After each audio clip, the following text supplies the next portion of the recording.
যে bat ball আমার সীতাকে আঘাত করেছে তা আমি আর চাই না।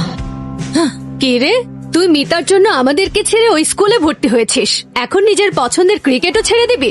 হ্যাঁ, তাহলে আজ থেকে আমরাও ক্রিকেট খেলবো না। এই রাজ শোন, মিতা গ্রাম ছেড়ে শহরে চলে যাচ্ছে পড়াশোনার জন্য। আরে এই, তুই এখনো ঘুমাইতেছ? তার মানুষ ঘুম থেকে উঠে নাস্তাও করে ফেলাইছে। উঠ না। Good morning aunty. আরে এই, তোর মিতা শহর থেকে আইসা গেছে বুঝলি? ও এখন মন্দিরে। আমার পোলারে আপনি বাঁচান, হাসপাতালে ভর্তি আছে, রাতের থেকে বমি আর পায়খানা করতেছে, কিছু করেন। টাকা জমা না দিলে ওর চিকিৎসা শুরু হইব না। আপনি কিছু একটা করেন চৌধুরী সাহেব, ফিরাই দিয়েন না। আমি জানতাম তুমি আসবে। আমি এত বোকা যে তোমার কথা বিশ্বাস করব? এই গ্রামের চৌধুরী আমি। যাও এখান থেকে যাও। আপনার একটু ওনারে বোঝায় আরে যাও, যাও। বাবা, কি হয়েছে মা? আমার আংটিটা খুঁজে পাচ্ছি না। কি বলছিস, কই গেল? মনে হয় মন্দিরে কোথাও পড়ে গেছে। আচ্ছা, তোর কি কোনো হুঁশ জ্ঞান নেই?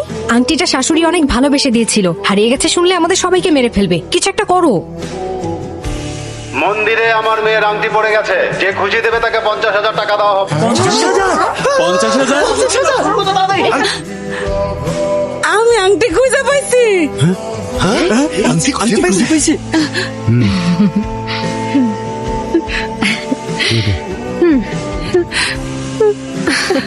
চল।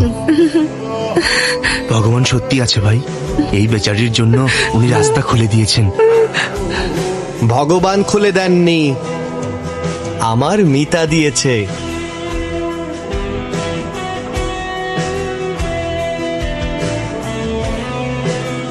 শোন দাদু ভাই, দেখ হাতটা খালি, একটু কষ্ট করে যা না।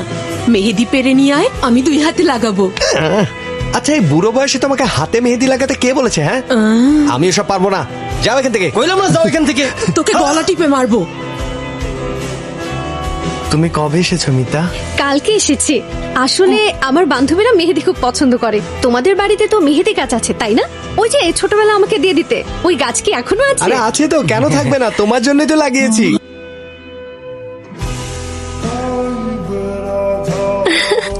এই নাও। Thanks Raj. Okay, bye. Bye bye. এই ছেলের ভেতর তো দেখি আমার ছেলের কোনো গুণ নেই, সবকিছু দাদার মতো হয়েছে। মেহেদির রং যত লাল হবে তার তেমনই সুন্দর আর অনেক টাকাওয়ালা স্বামী হবে। আর তাই তোমাদের সবার থেকে আমার নাতনির হাত বেশি লাল হবে। সুন্দর ছেলে আর অনেক টাকাওয়ালা। আর লাল না হইলে এই চুপ কর। কে জানে কেমন পোলা পাইব। দাদি, কি হয়েছে? আরে কি হয়েছে? দেখি তোমারটা দেখি, কই দেখি। হাই কপাল, কি হলো? সবার হাত লাল হয়েছে আর আমার নাতনির হাত লাল হয়নি। আমার নাতনির ভাগ্যে তুমি কি রেখেছো ভগবান? ভবিষ্যৎ কইতে পারি, ভবিষ্যৎ শুনবেন কেউ? অতীত, বর্তমান, ভবিষ্যৎ সব কইতে পারি।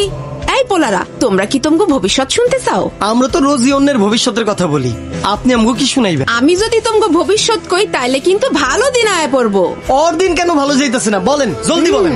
আমি দেখতাছি তুমি বাসা এইখানেই আসো, কিন্তু তোমার মন পড়ে রয়েছে আরেক জায়গায়। বাপ মায়ের কথা তুমি কোনোদিনও মন দিয়া শোনো নাই, এইসব আজে বাজে পোলাপানের সাথে চলাফেরা করো। তোমার পরিবারের অবস্থা তো খারাপ না, কিন্তু তুমি এই গরিবদের সাথে চলাফেরা করো। ও আরো আছে। ওর হাত তো অনেক দেখছেন, এবার আমার হাত। এইবার আমার হাত দেখে বলেন আমার ভবিষ্যতে কি আছে?